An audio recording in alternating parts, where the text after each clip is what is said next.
All right. So let me start by, like I said, just saying thank you so much for your interest, for your this opportunity to talk with you all a bit more about 4-H as a program. My name is Isaiah Morton, and I do serve as the 4-H agent here in James City County. 4-H is an amazing organization.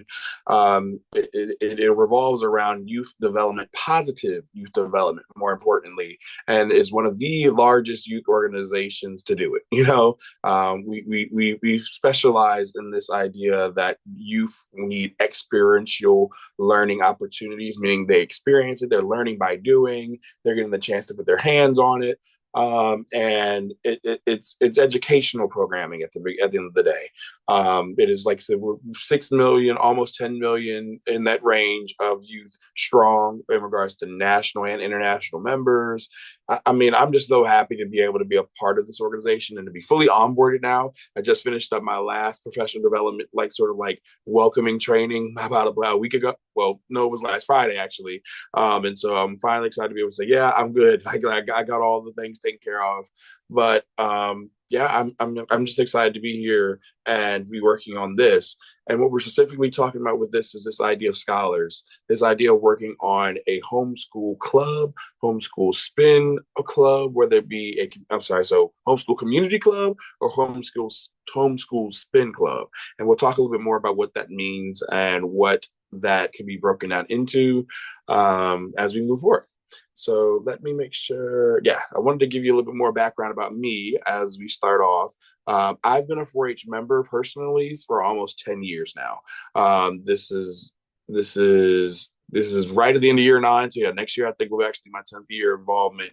I started off not too far from here with the Hampton 4-H Teen Club and was very involved with that program.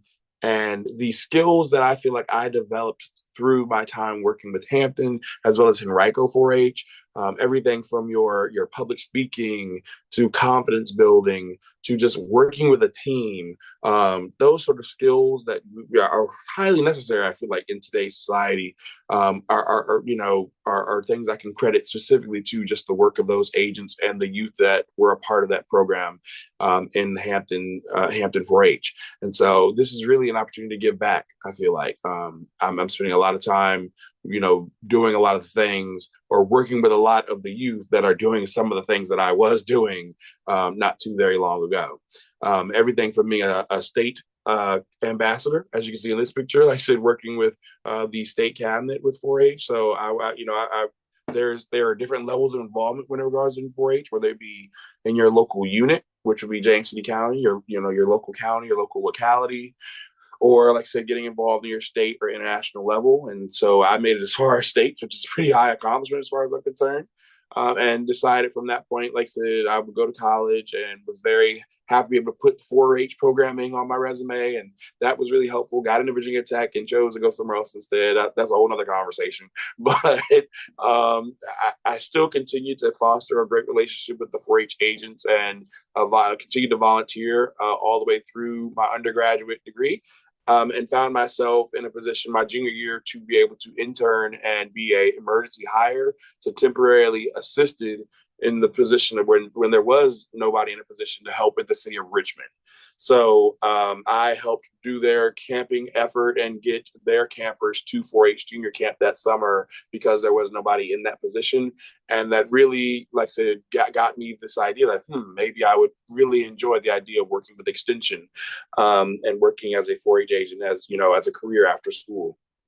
I am officially one of the a member of the Virginia 4-H Alumni Association. So there are members of countless alumni who have spent years in clubs like this one that we're discussing today, or clubs or involvement in camp or the different delivery modes of 4-H, plenty of years in their involvement in 4-H.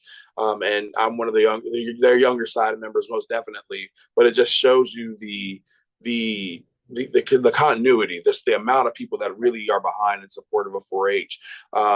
And so while, like I said, once I finished working up with Richmond, I decided to join the Jamestown 4-H Educational Center as a program staff. I did that for 2 years. So that was 2021 and 2023, which you can see in these photos. So I've been involved locally before I actually joined here as our extension agent. But I think some of the motivation behind why James City County of all places is the fact that like I already knew the kids that we worked with at that camp center. We already had great community ties at that point, and I just like I said felt that urge to deliver and build up what's happening here in this program. The 4-H agent position has had a lot of different turnout for different turnaround for a lot of different reasons, mainly good reasons, different job opportunities or education opportunities that have come up for other agents, but I intend on being around for a while. So that's kind of my biggest thing that I'm working on. My biggest hurdle, if you will, is just building community trust through conversations like this one, saying like, hey, this is what I'm here for. This is what I'd like to see. This is how may I be of service to you. I started off with saying I serve as a 4-H agent. This is not something that I take lightly.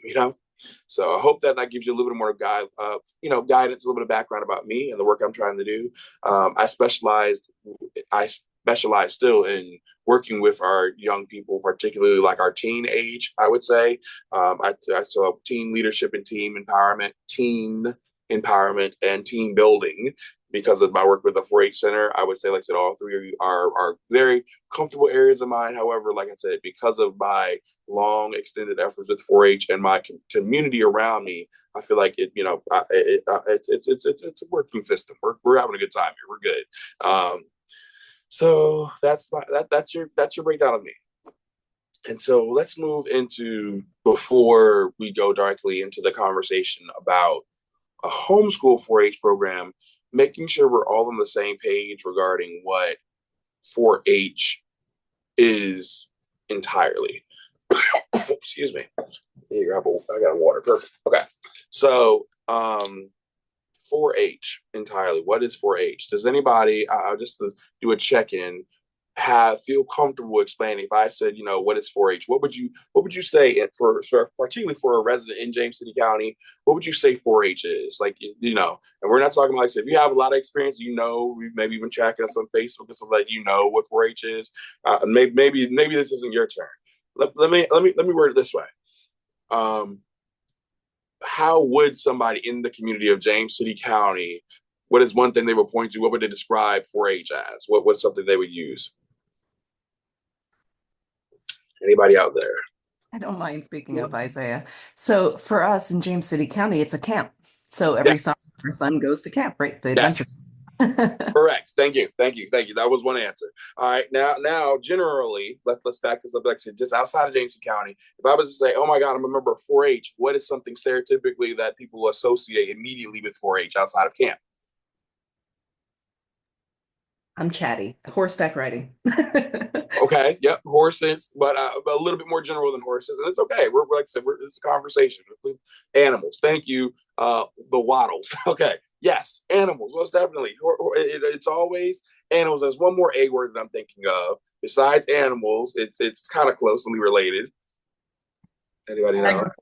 Agriculture, most definitely. Yep, that's it. So that is a part of the equation. I am not knocking those parts of 4-H. It is just like that is stereotypical. If I walk into a program right now, what people believe 4-H is, but it's just much bigger than that. And then when we talk about Virginia Cooperative Extension, the bigger land grant collaboration that uses 4-H, it's an even bigger program, even more massive program that works together to how would I describe as just help with the well-being of the people of Virginia, just in general, the quality of life and the education that people can have. That's what Virginia Cooperative Extension is all about.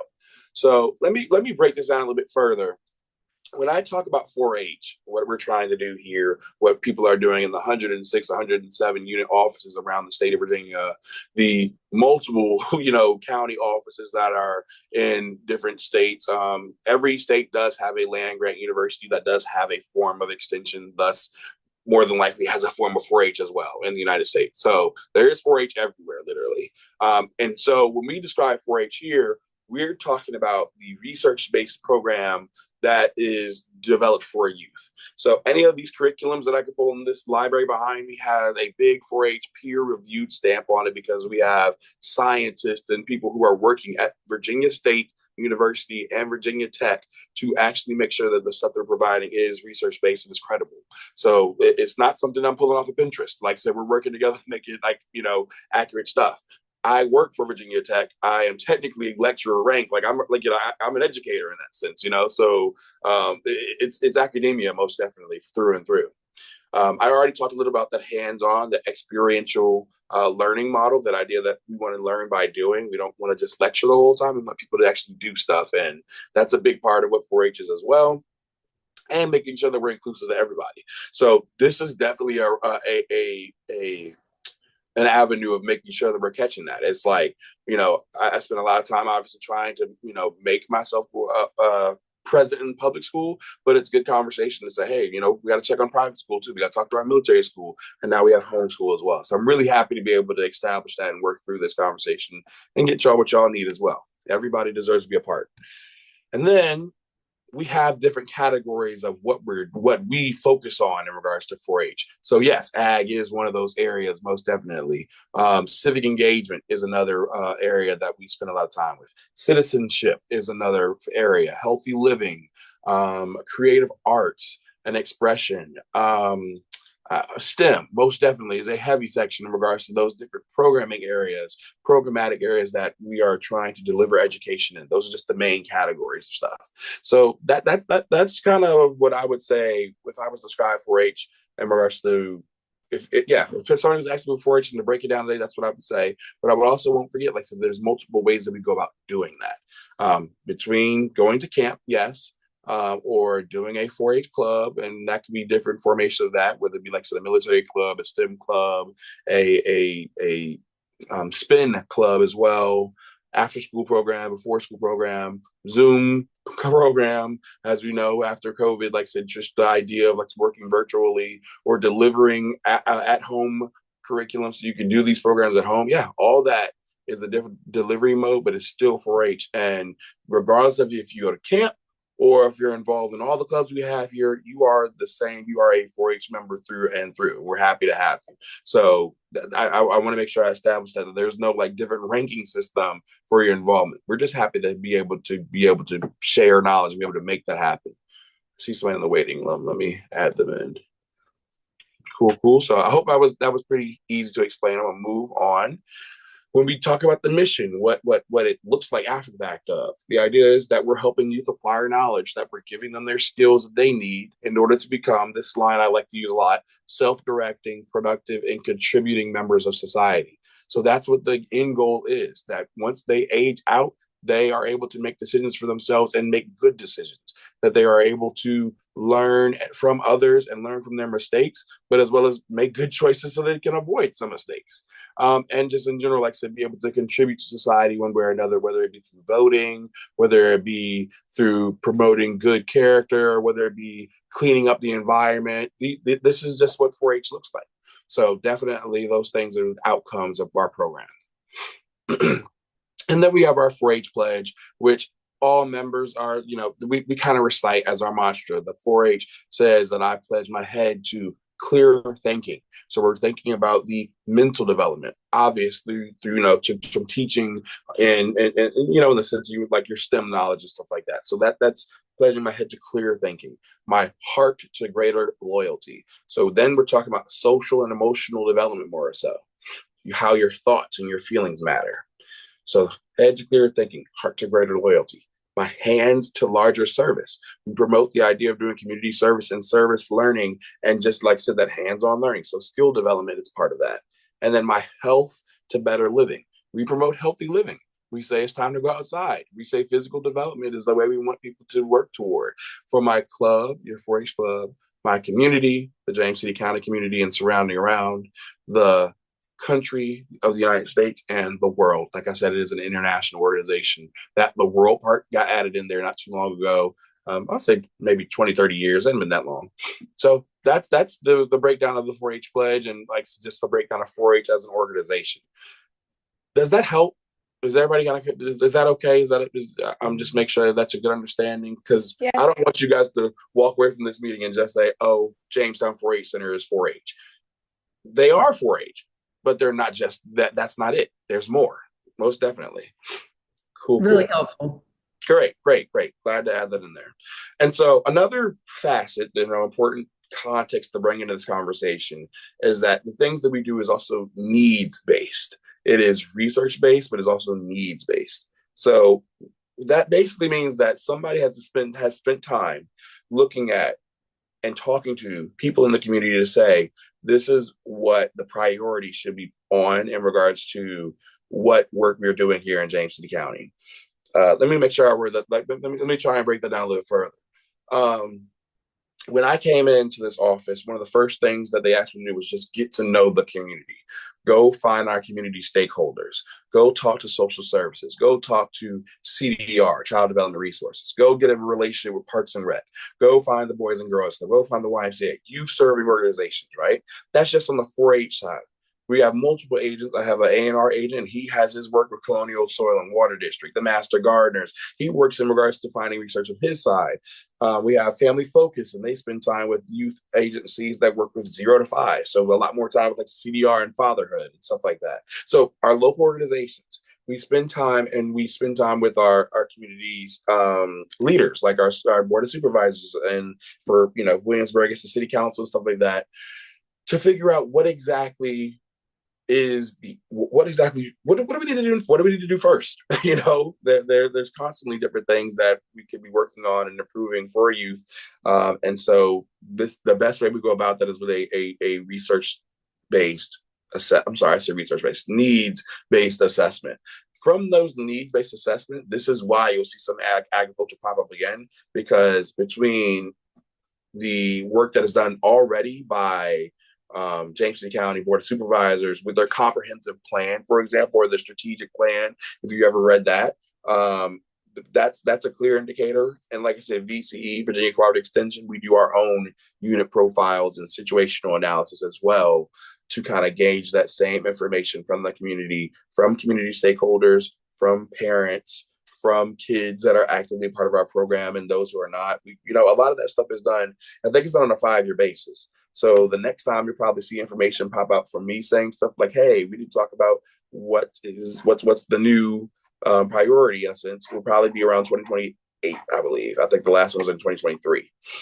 And those big issues that I have spent a lot of time with just within this first year, I've only been with James City County for a year, have been thinking through ideas on how we can improve environmental education, how we can provide more out of unit, so out of James City County experiences, and how can we make our youth beyond ready for college and career.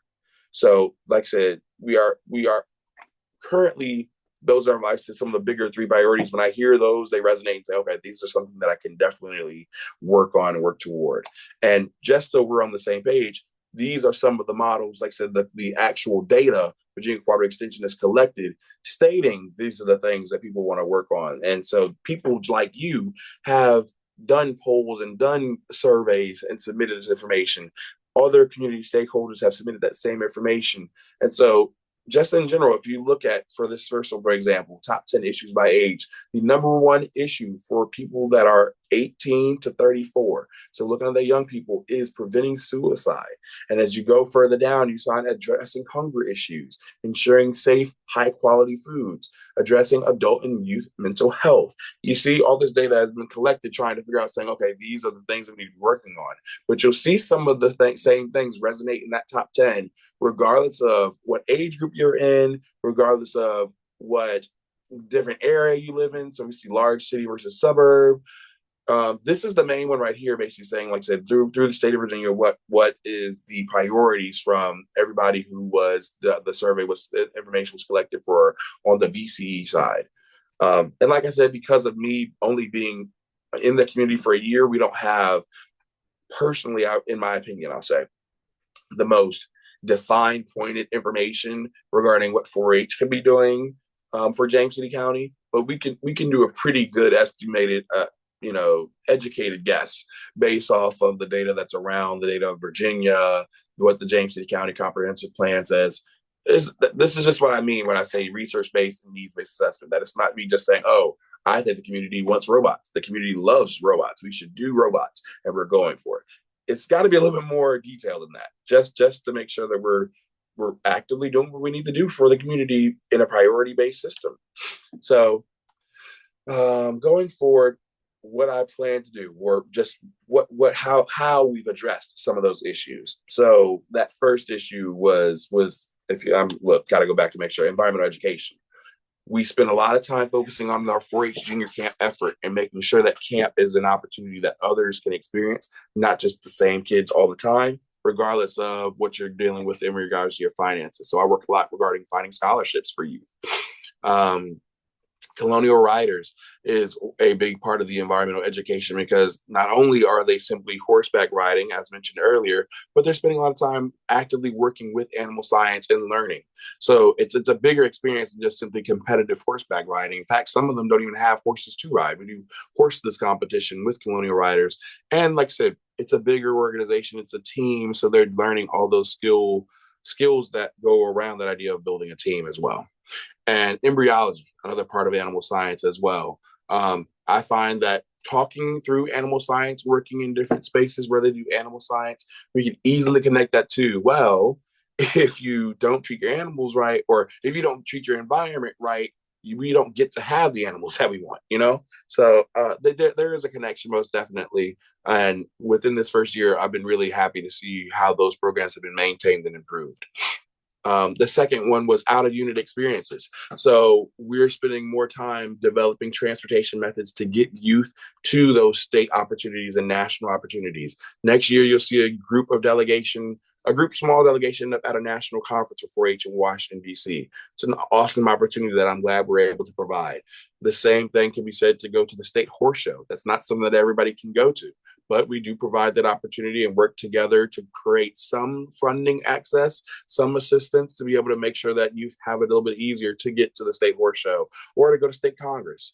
A lot of things like working with our tractor supply company help that funding work well to be able to provide those opportunities, as well as, like I said, just little things that come up where if teams say, hey, we want to do a team bonding activity somewhere that's not James City County, I'm always down for it. I said, okay, let's see what we can pull off, you know?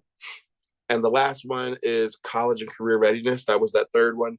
And I know that that's spending a lot of time. I've been spending a lot of time within those conversations working with our Making Waves 4-H Teen Leadership Club, but as well as bringing in William and Mary. So William and Mary has a lot of volunteer engagement resources through their community and civic engagement program.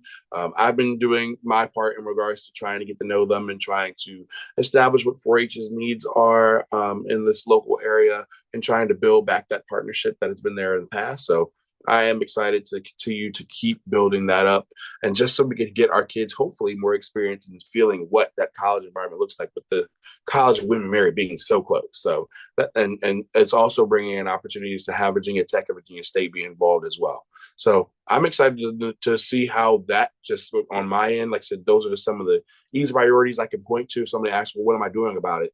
These are the things I'm doing right now about it. And so just within 1 year, like I said, we've got room to grow. I know that. I'm proud of where we're at, but I'm going to say that I know that there's more to do. So speaking of more to do, let's talk a little bit further about these delivery modes. We have the community clubs that I've talked at length about. The Making Waves 4-H Teen Leadership Club. It is a club that focuses on service, teen leadership, activities that are outside of James City County. That's kind of their biggest priorities, trying to make them better, successful leaders. They work they work very closely with me because they also in turn become leaders for 4-H junior camp, probably. There's an application process for that. So that's the bigger part in regards to what the Making Waves Teen Club is about. Then there's the Colonial Riders 4-H Horse Club, and I've already talked about them. That's a Western horse club that we have here in James City County. Outside of that, like I said, we're open-minded to see what other community clubs can be created, but there are certain restrictions that we have to make sure that we are checking the boxes on to make sure we're good. But outside of that, there's after-school programs, there's school enrichment programs like embryology, being able to bring the actual incubators in the classrooms, and camps. Not just the junior camp that's at Jamestown. You'll start seeing promoting of a program that I have coming up called the Green Thumb Exploration Camp that I work with Parks and Rec on. That's also a camp in itself because it is a day camp, and we deliver the same educational programming that, but it's focused on a topic. So you'll see that come up next year as well. All right, we're getting somewhere. let's talk a little bit further about what I say when I keep saying spin club. What am I actually meaning? Spin club, SPIN club, stands for a 4-H special interest club. This is one of the major avenues that I'd like us to consider when it comes to talking about horse clubs, particularly in this earlier part. A spin club, as you can see on screen, is where about 5 or more youth learn about a topic of specific interest, and those topics can vary, and they can be anywhere that's within those categories that I mentioned earlier, but they are led by volunteers who have a passion in that area as well and want to share their knowledge with young people. So that's definitely an avenue that I would like us to consider taking with this. And when I say like us to consider this, is because I consider the adults that are here and willing to hear this conversation and work with me on this, a partner in this. I consider you guys wanting to, because you know what you've been doing so far. I don't. You have to share your experiences with me so I can make it a better opportunity, not just for James City County, but just for you guys as individual families. So that's why I say let's us working together. The next part of this is a full out club. So adding another community club is no problem at all. There are some restrictions in the sense that you'll need a certain amount of membership in order to be a functional club. And I'm pretty sure it's the same sort of way with the spin club as well. It's just the way that it gets chartered is probably a big thing. So if I wanted to do fundraising, for example, I would direct that more toward a homeschool 4-H club rather than a spin club. If I wanted to have officers, I would direct that more so toward the direction of having a full community 4-H club than having a spin club. And one can exist and then the next can. Like we can start as a spin club and then say, okay, we've got the membership, we've got the people involved, we got what we want. Let's go in and get formalized into a 4-H club that has officers and stuff. But it's about more so like, once again, needs and priorities. Is having officers and trainings and all that sort of stuff that we're looking at, is that really necessary to what you guys really want right now? But I'm open-minded both ways. 4-H club that is tailored for homeschool is what that would look like. And it's like I said, it's all about priorities of scheduling, priorities of what you're trying to learn. That's that. Those are the two different types that I think really apply and really work well in this situation. Because not a military club, not an after school club, not in school enrichment. Those are the two delivery methods I know that would fit. So I want to share a little bit about just what my vision is. My vision is valuable, but it's not important. I want you guys to know that I'm flexible in the matter. But here's what, simply just from what I've learned, what I've heard a little bit, what I think is an idea I'd like to place in your head before we have a more deeper conversation and hopefully unmute and talk a little bit further. What I'd like to see happen would be a pilot is what I'm starting off as, a 2 to 3 hour session every other week starting in March. And so what that would be is, like I said, we do a Friday the first week of March and a Friday of the third week of March, a Friday of the first week of April, a Friday of the second week of April, Friday of the third week of April, Friday of the first Friday of May, and then a Friday to finish out in the last Friday of May. I'm sorry, look, I almost had it right. I almost had it, but it's that third week. So just like I said, it would just be 2 3-hour sessions that happen in a month. And like I said, I've put the month projections because, and the reason, let me pull it back. The reason why I'm doing it this way is to first satisfy this idea that we have 6 opportunities of programming. It doesn't have to be 2 or 3 hours, but I think that would be conducive to make sure that we have great, like I said, plenty of time that they're getting team bond, be able to bond and learn from each other, and spend time with each other, but also get that learning opportunity. But the way 4-H works is that we try to do 6 hours or 6 opportunities of quality programming at minimum, in order to say that it's like that in order to establish growth.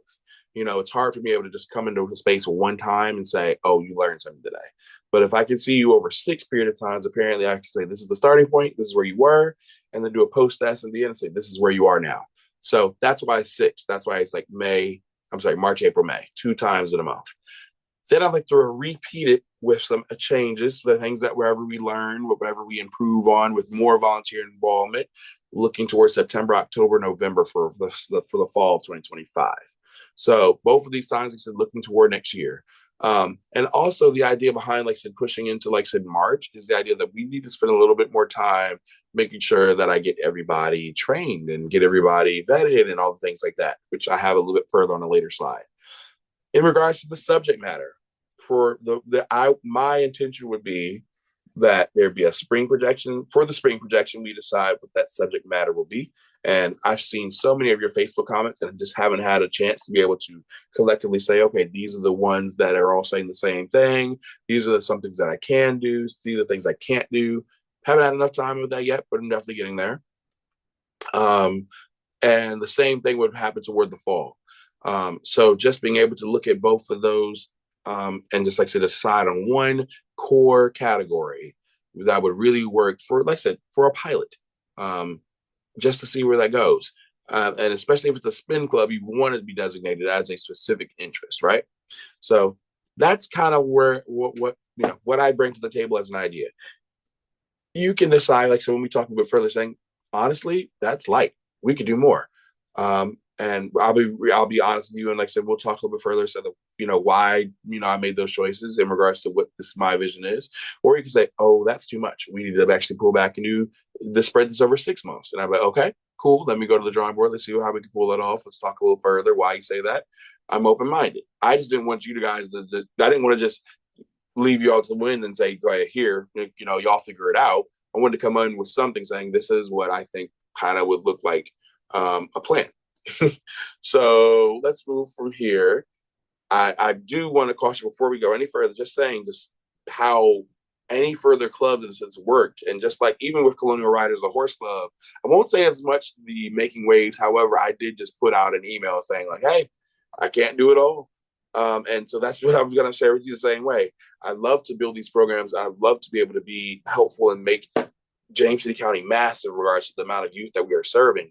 But I'm not Superman. I've learned within this first year that, serving youth is fun, but can be hard to do all by yourself. So the volunteer aspect is very important in regards to as we look toward the future.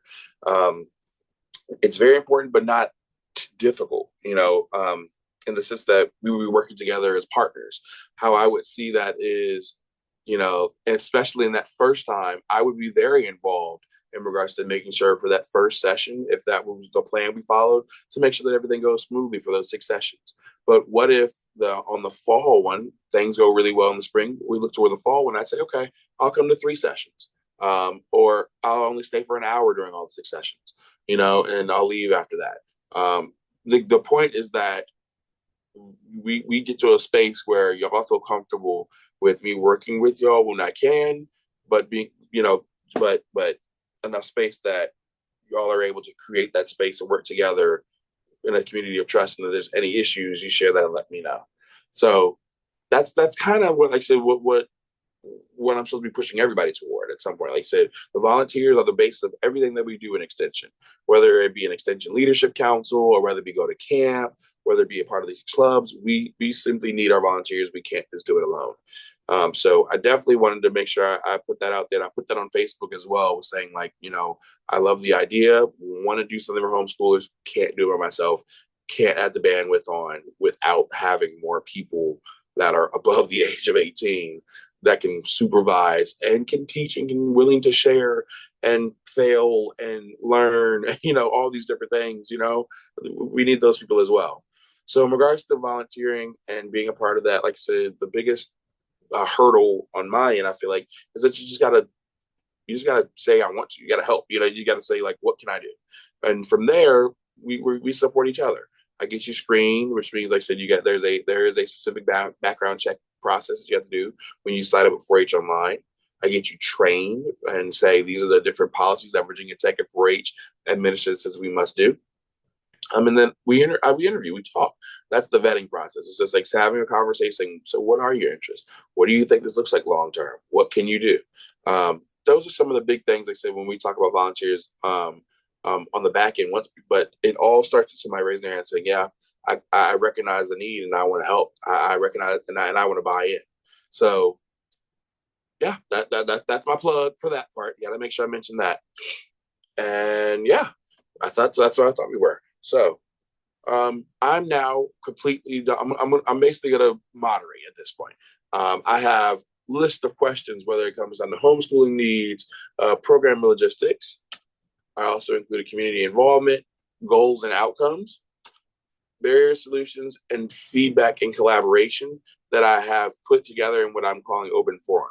This idea is just like so that we could just answer some of these questions. I can write notes, and I can listen to you all, and share, hopefully we can come to some further solutions and make some headway in regards to some actual things of figuring out what you guys need to make this happen, what we need together to make this happen. So like I said, for first thoughts off of what was said, and feel free to take a stab at any of the questions you desire. You see on screen. Like I said, the big ones are homeschooling needs, program logistics, community involvement, goals and outcomes, barriers and solutions, and feedback and collaboration. And at the end of the day, I'd also like to point out that if you have any questions for me that you need clarity on before it comes to answering one of those questions, this is also the space for that as well. Okay. And so please feel free to unmute. I don't want to do this hand saw. I think we can make this work. I got my little steno pad here that I'm going to be here with. And what I might try to do is reset my laptop also while we're at it at some point. But yeah, I think that's where I'd like to stop talking for a second, just hear from other voices and see where we're at. Isaiah, I'll go ahead and chat. And you and I have talked a couple times about this already, which I appreciate, by the way. I've got zero experience with 4-H outside of the camp. So, which Luke's been going to, I don't know, for as long as I can remember, and he loves it. So, as far as subjects and themes, I mean, we're open to anything. He's a very social child, so for him, that would be part of it. So, whatever learning we can, get as in conjunction with the social is fabulous. Happy to volunteer. I can't run anything, right? Like I'm not going to be able to come to every single meeting, but you can count on myself or my husband or something for the majority of them. Taking on a leadership role is not something I can do right now, but that said, we'll be there and we will help. We prefer in person. Love a field trip. Love a field trip. And then, of course, the hands-on workshops. I'm just kind of going through your notes here. I don't know that we in particular need anything to complement the homeschooling curriculum. It's a good question. I think it's more of just, maybe some of the things that we don't get at home, some of the robotics, some of the STEM stuff, some of the field trips, that kind of thing. Tell me if I'm curious. I'm full transparency. I went to public school, so like I'm not too familiar in a sense of like what that looks like in your home experiences. Literally, like it is, when somebody mentions homeschool to me, some people might say Virtual Virginia. That was a program Yeah. that was I was in high school. Like, said, is that still a thing, or is there a new norm in regards to what homeschooling looks like at home now? So I was a public schooler too, and my oldest son, who's now almost 30, public school. This 12-year-old, we decided to public school with COVID like so many others did, and it was one of those things I never said I would do. And you've got what, maybe 6 or 7 families on here. Guarantee you we all do it differently, which is part of the beauty of homeschooling, right? You're able to be flexible for what your child needs, what your family needs, what your beliefs are, whatever the case may be. So for our family, we do a lot of our what we call core classes, the math, sciences, language arts, things like that, with a co-op. I know a couple of folks on here are in the same co-op, but we supplement at home too. And then we just kind of give him full reign to say, oh, you want to do Greek mythology? There you go. Today you want to draw anime? Go ahead, right? It's kind of um, like a free for all on some days as to self-directed learning. But I saw Patty jump on video. I'm sure she's got her own family's, schooling needs and ways of doing it. Susan, I feel like your description was perfect when you said we all have our own style. I've tried several. We are currently what I would consider home learners, I think is probably a better term for us. So our son's enrolled in an online academy. He goes to school through LUOA. And so for us, we're looking for similar things to what Susan mentioned, the field trips, having him be a part of a club. If it's robotics, something STEM related, that would be awesome. But really, it's the social piece that we're looking to fill. Part of our education is life. We try to get him out there and trying different things and experiencing and traveling to different places. And this is a part of it for me. It's just introducing him to things that we wouldn't do on our own, right? Like those opportunities don't exist for us as a family. So how do I introduce him to some of those things? Like agriculture is a really great example of that. Beautiful. Thank you both for that. I appreciate that. All right. Anybody else want to chime in? Let me make sure my chat jump is open too. We kind of school the same way. I feel like they kind of covered all of it, but we're really down for field trips too and hands-on STEM. That's right up our alley. Gotcha. And I see Brandy mentioned gardening and animal science. And like I said, I've seen so many, like I said, the different topics, which is so great. Like I said, when we did that Facebook post to just see, like I said, where people's, where people's minds are in regards to what are the needs, most definitely for what that looks like. So I'm excited to see that. I want to, I think, is there a specific, let's play with the logistics a little bit longer for a sec. So I'm thinking, and I normally when it comes to locations, I work very closely with Parks and Rec or the volunteer, the locations that we have that because we're a nonprofit, working with like some Parks and Rec, be able to provide locations. So for example, if you've ever been to the James City County Rec Center, we do quite a few programs in that space. Or I have the community room that's right here at the fire station. So is rotating locations within James City County interest of more interest, or is it? And I've got the field trips most definitely too. Those can be organized. Biggest issues with field trips right now is providing transportation. So is it a flip up? Let me start with one thing, and I'm gonna go to the other. Right, because I'll forget. I want to ask the question about transportation later, but is rotating locations, I guess, is kind of where I'm at. Like, is there a preference to say, no, we want every week to be at the rec center, or, oh, maybe we should do, what is that park called? It's at the Upper County Park, or there's also the one that's outdoor. I really like that one, but I don't know the name of it off the top of my head. I wish I had my destination recreation on me right now. They should be coming out with a new edition soon, which will have some break stuff in it. By the way, I think Green Thumb should definitely be in the next destination recreation, which is the marketing pamphlet. If you don't know, if have seen for James City County Parks and Rec, who I would say, like I said, is my closest partner right now. But we're working through it most definitely.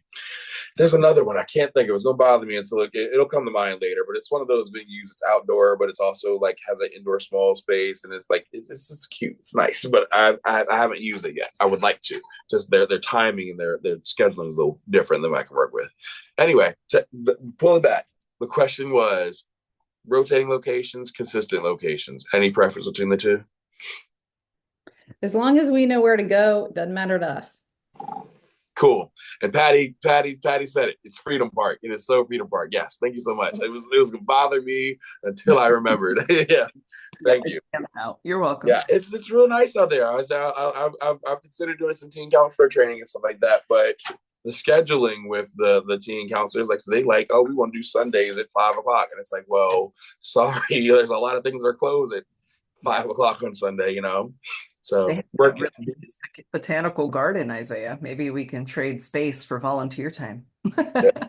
Botanical garden. Look, I'm writing it down. Very cool. All right, so that's helpful. Like I said, we can work with, because I think that there's some benefit to working in some of these outdoor locations, especially, like I said, if we're talking further regarding outdoor living skills and agriculture and what that space may look like. That may be that there were definitely some benefit to that. So I'll keep Parks and Rec in that conversation Definitely best time to talk about it now because they're planning their full out schedule in regards to what that's going to look like. So yeah, that's something that's important. That's a good question. Brandy just asked, is there an age range for this? The 4-H age range, we got to start there, is 5 to 18. So if there's anybody who's younger than 5, they cannot be a 4-H'er yet. They would, first off, lucky here in James City County, we have the Family Focus program. VC Family Focus works only says 0 to age 5. So they're working with parents and they're also working with newborns and all the way up to toddlers. If you ever been involved with maybe a Bright Beginnings class or something like that, I've heard any of those. I think that's what it's called, Bright Beginnings, something like that. But that's Family Focus does a little bit, spends a lot of time with them locally. I think they do like 4-H yoga and something like that. So they still do even 4-H curriculum, but it's just like I said, it's just they simply can't be 4-Hers yet. Once they turn 5, we start Cloverbud stuff. And Cloverbud is its own conversation because we don't have a 5 to 8-year-old. I don't have the bandwidth. I don't have it yet. Like I said, like just same thing of like having the volunteers to do homeschool. You know, I can't. Like I said, I can't extend myself to do 5-year, 8-year-old programming when we have a massive junior camp 9 to 13-year-old program, and 14 to 18 is the best volunteers to help with the 9 to 13. You know, so we haven't gotten any further with that yet. But I would say it would just depend on interest and depend on the depending on that age range that is set by the club. Or so I'm sorry, not let me make sure I say it the correct wording. So when we start a club, we need 5 members, and we need 2 of those members to, I believe, can't be in the same family. So I can't just say if Susan had 5 kids, they can't all start a club. They'd have to be at least a separation of 2 families. 2 families will start with 5 members, and can go from there. Within that, there's also, like I said, the junior, senior age range. Like I just told you, Cloverbud is the age range of 5 to 8 years old. Junior age range for 4-H is 9 to 13. And there's an intermediate, but I'm not doing that. Senior age range is 14 to 18. And so that's why it's called 4-H junior camp, by the way, if anybody ever has asked, because it's directly related to 9 to 13-year-olds. And so that comes into factoring as well when it comes to age range. If I have a whole bunch of juniors, say, as we want a homeschool group and we want it to be this way, and we only have one Cloverbud person who's interested, then the interest is saying, all right, we are going to work with our 8-year-olds and see if we can sneak them in. But anybody who's younger, we might say, hold on, wait till you're 8, you know? So that would be the idea, the concept behind an age range. Unless the only other thing I would say add in is unless there's a specialized activity that the homeschool group would be interested in doing that requires a very hard stop on age. So for example, if I took to the Jamestown and Jamestown was saying, well, you got groups of 9 to 13, would you like them to do archery? Then sure, I wouldn't mind them doing archery or something like that. But if there's an 8-year-old in the group or a 7-year-old who's interested and wanted to be a group, there is a very hard stop line that said archery is a specialized activity. You must be 9 in order to do it.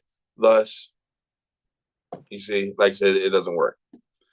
Then there's the 4-H age, and I want to make sure, and I didn't get to respond to Brandy all the way through. My oldest is 8. So Brandy's 8 years old, 8-year-old, depending on their birthday and depending on what we call the 4-H year. So I'm going to just say it's an annoying concept sometimes to explain, because the 4-H year is not simply January 1. It's like it rotates around to where, like, when school basically starts around that September time. So if we have an 8-year-old whose birthday is before September 30th of 2025, and they're turning, I think, look, got to make sure I got it right in my head, and I write it out differently.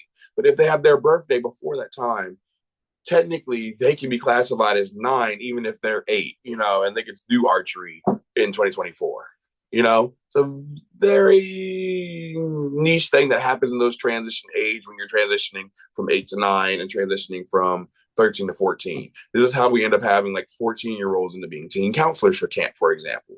So that is something I would take on more so on a case-by-case basis to kind of help somebody kind of figure out like, hey, are they age eligible for this thing going on right now? So that's what I'll say to that more so.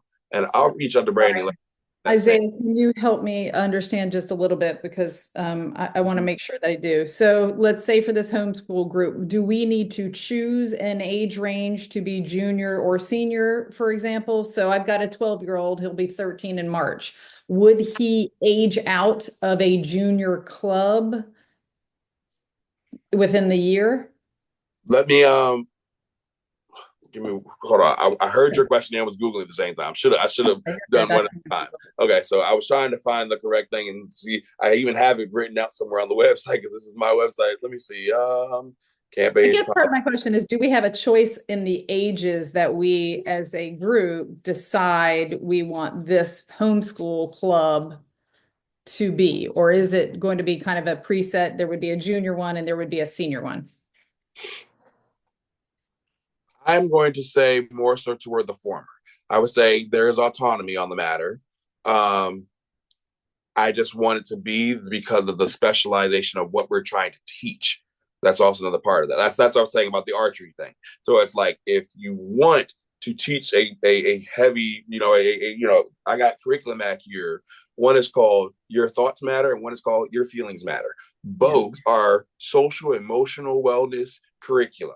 Both can be offered to any kid at any time, but there is a preference that it is taught to a certain group of age. I mean, a certain an older kid group, like so for that junior age, for example.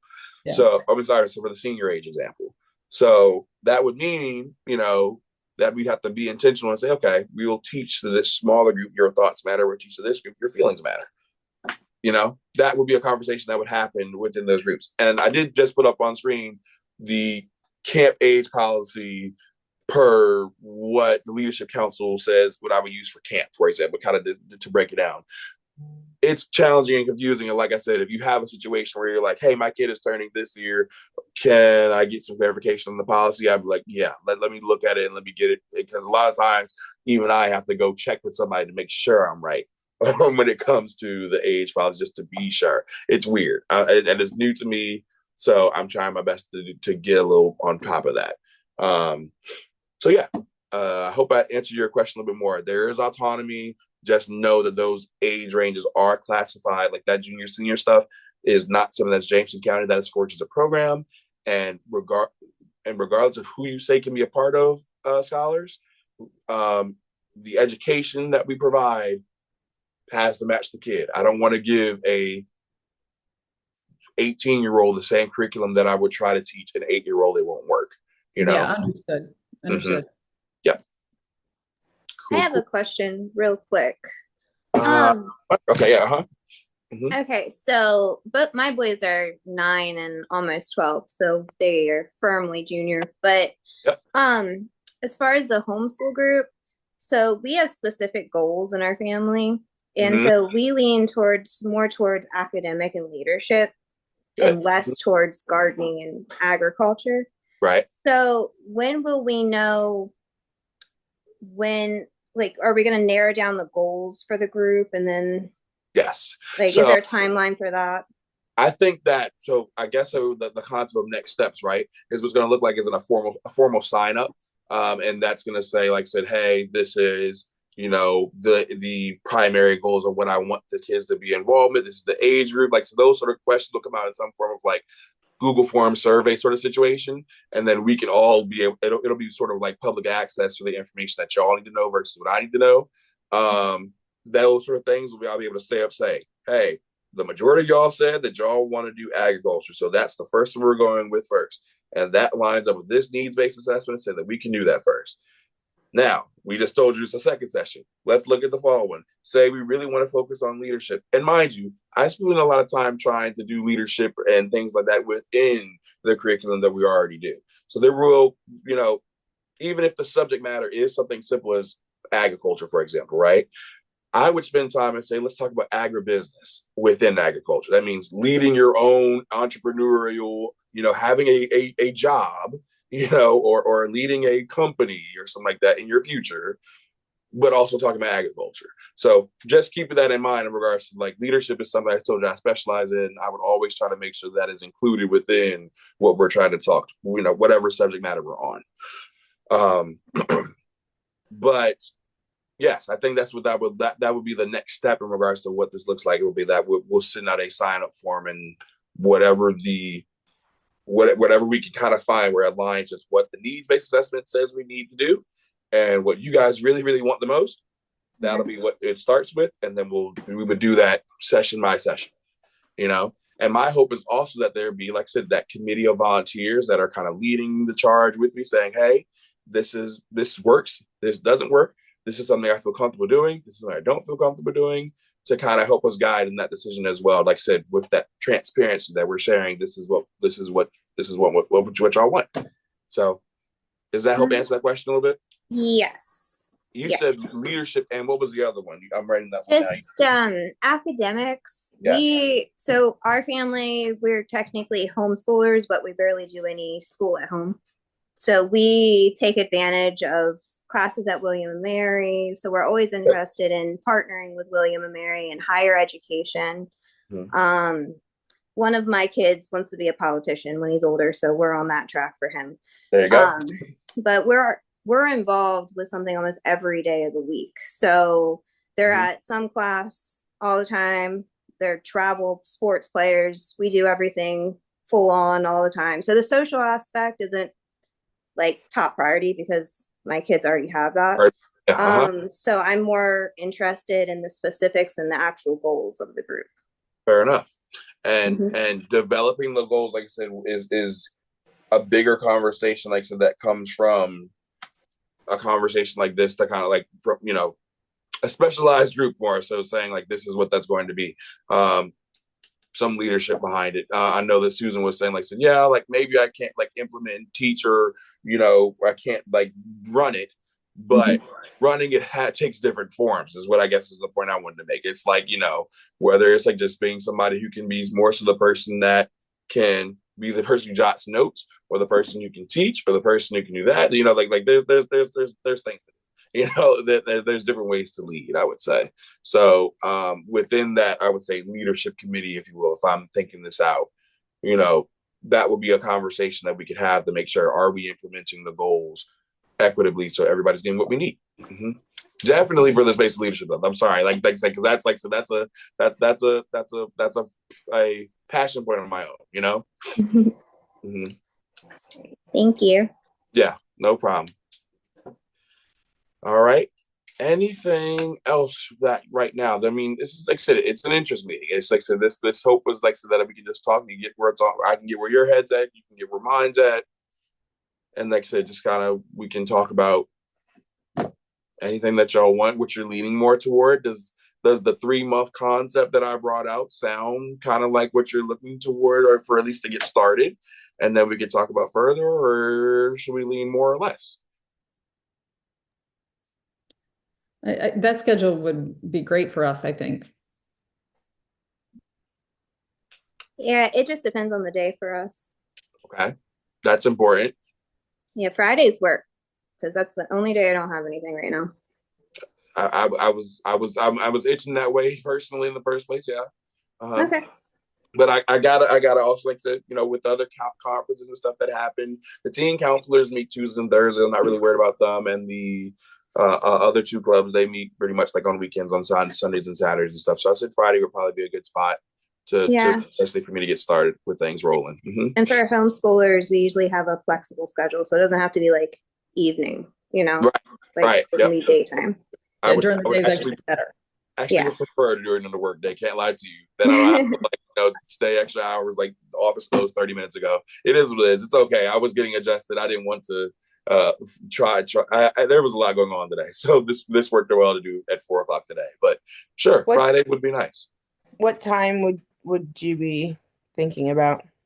That will be a concreter. Both of those, like I said, even that Friday decision is something that will be more concretely expressed through that to that Google form that'll come out. So I would say, what's today? Today is Monday. I would definitely see, I could see maybe almost Wednesday at the latest. I could see something coming out to Facebook and coming out, because I'll have, maybe I can get some contact information from y'all tonight, perhaps. I'll have you to like send me an email. And so that I can put you on that email list with that, that official sign up, if you will. That's not going to be 4-H online sign up. So eventually we will have to do a actual registration with Virginia, but just more so a pre-registration to get us there. We'll do through Google Form, and I'll try to have that out to everybody by Wednesday. And then you can share that with your co-ops and others that are involved who did not make it to the Zoom today. I did do a recording of the Zoom. I'll clean it up a little bit, and I'll be able to share that on Facebook as well. So I'm hoping that, like I said, that contact info and, all the stuff that we're putting together will be useful to somebody who wants to join. So yeah, I don't want to set a time in place. Like I said, I was saying like 2 or 3 hours. Like I said, I do want some time that's not focused purely on a curriculum at that time, but I do also want some time to be able to do some actual education. So it is educational altogether. Being able to be in a space and working together and do an icebreaker is educational, funny enough, So that's important. I won't negate that. And then to be able to implement a actual curriculum, I have stuff that has grant funding behind it that I would like to accomplish as well. So if that, for example, if you say healthy living is a really big something, I would say, okay, perfect. Guess what? I got this grant not too long ago for Health Rocks. We can incorporate avoiding risky behaviors into that session, So yeah. Hey, I was going to mention to you, I think you said something about field trips and not having transportation. Thank you so much. Look, see, I wrote a note to myself and still forgot. I think what you'll find with the majority of the homeschool community is that we're used to providing our own transportation to things. So if there's a field trip scheduled, most of us, and I, of course, can't speak for the whole community, but most of us would just be used to taking our children where they need to go. Got it. Okay. Thank you. And the good thing about having collaboration with some outside partners like Parks and Rec, for example, is that they do have vans and stuff like that. And we even have some opportunities within the state, state vehicles that we use sometimes for our transportation stuff as well. So that's appealing to both sides. Like, great that you guys can transport yourselves. If it becomes a situation where somebody struggles with that or needs some assistance with that, we may be able to accommodate that as well. So, like I said, with the situation from Brandy, like I said, I hope that I'm not shutting the door on any ideas yet. This is like to just talking through so I can flesh out where we're at, for the moment, Yeah, sounds good. Okay. Anything else that's worth, like I said, talking to now?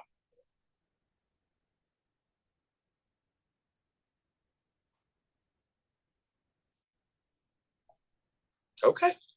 All right. So, like I said, just to develop a next plan from here. First thing I'm going to do, all my contact information very much is, like I said, it's like Facebook / what you can find on the website. It's everywhere. But I am going to just go and put my email in the chat, because what I'd like you guys to do is just to send me, if you don't mind, an email. Susan, you're good.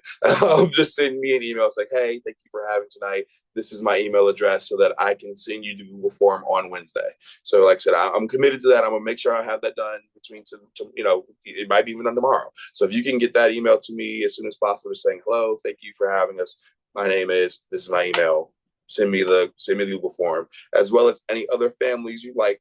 Just tell them the same concept. If you like that sign up form to have it say, I have a voice in what we're plotting, you need to send me an email so I can say, okay, here you go. Here's the form. Please answer these following questions.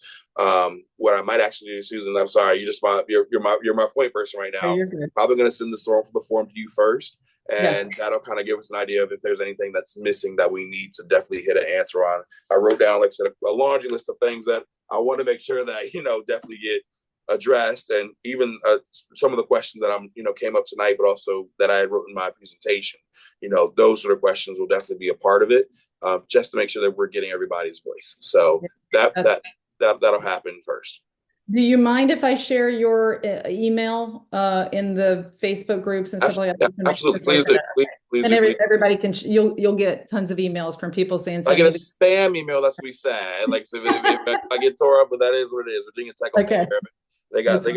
They got virus protection on my computer, I'm sure. So, but I think yes, that definitely please share that contact information email with anybody. The office number here, I was gonna say give it out, but it's one of the situations where I don't have a situation. There's no way for me to tell if it's a missed call. I know what if you leave a voicemail, then yes, then I'll be able to, call you back, find the number, stuff like that. But like if you just call it and then don't leave a voicemail, there's no light or anything on the phone that tells me if it's if somebody called. So the other option would be, in the sense here, is a cell phone number. Go. That's my cell phone number. Please feel free to send a text. If you send a text after 5 o'clock, I'm going to work on myself to be able to say, no, you answer that tomorrow. But I can't lie to you. I get influenced every now and then to go ahead and answer that text, or because I'm excited. I love what I do. So if you do text me at 10 o'clock at night, I'm going to press the schedule send button. But how about let's just not text Isaiah at 10 o'clock, because I'll just get the bug. I'll get the itch. I'll be like, I just want to tell her, I just want to answer, I just want to respond. I'll forget, So no, just let's avoid it.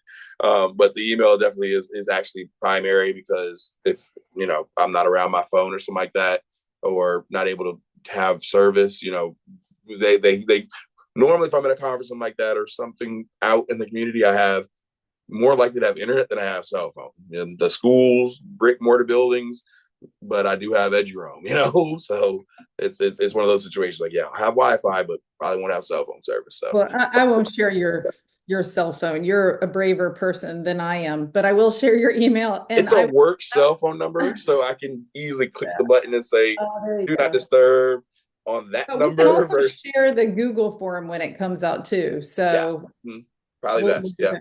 Just a little bit. Like I said, we're in this together to best promote. Like I said, once it comes out, I'm gonna work on that tomorrow. And like I said, if I'm excited enough, I might have it done tomorrow, so I can send it to Susan. And then, like I said, if there's anything that we share off that and so we need to adjust, I'll add it in. Wednesday, you'll have it. And like I said, we have time. I don't want to rush this. Even if we don't make it to March, in a sense, like I said, we can push this a little bit further to make sure that all needs are taken care of. I'm going to start working on my end of just saying, like, hey, this is something that's coming on the horizon.